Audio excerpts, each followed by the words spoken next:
Time for your morning news now. The La Crosse Common Council made their final offer to sell the Harry J. Olson Senior Center to its members last night for $1 in exchange for the city to still use it as a polling place. That's the same offer seniors denied back in May.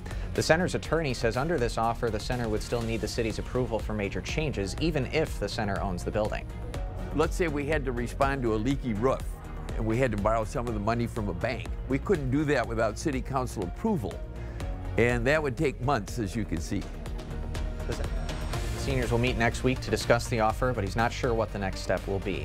We now know what's happening with the old Onalaska Shopko building. Court of Development confirmed 5 stores are going to be moving in. Now, that building been empty since 2019 when Shopko filed for bankruptcy.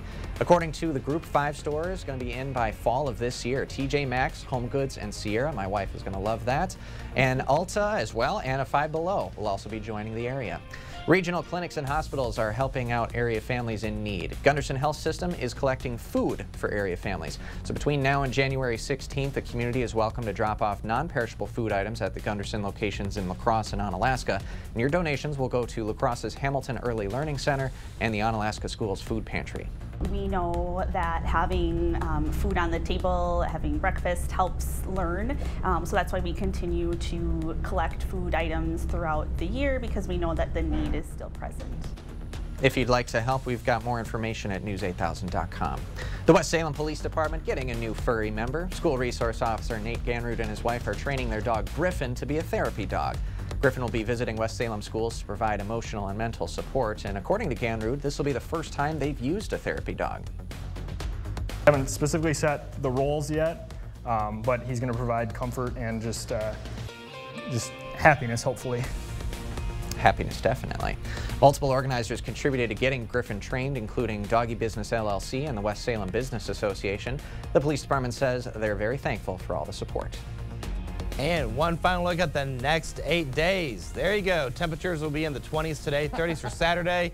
And then Derek comes back next week. Now, the bold prediction, Mr. Kozarowski, do you think he'll be coming back a happy man because of the Dolphins winning, or do you think he'll be coming back crying? Oh, fully depressed. There is no way the Dolphins are beating the Buffalo Bills. No We've seen crazier things happen.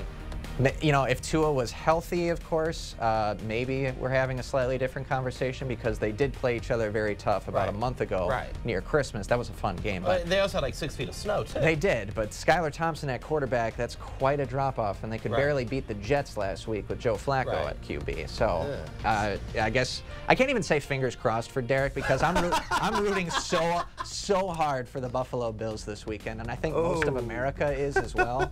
So except Derek. It's an uphill battle for all those Dolphins fans. Now, before we end this morning, we do have one traffic update for you from the Wisconsin Department of Transportation. I-90 westbound has the right lane blocked right now due to a semi in a ditch at mile marker 12. That's by West Salem, so be aware of that on your morning commute. Man, what a fun week it's been. Yes, Two of us. I'll be back on evenings next week, everybody, as of Monday. It's been an absolute pleasure the last couple of months. Hope to see you during our evening shows. That's Eric Dean. I'm Ken Kozarowski. Thank you so much for joining us, and have a great weekend.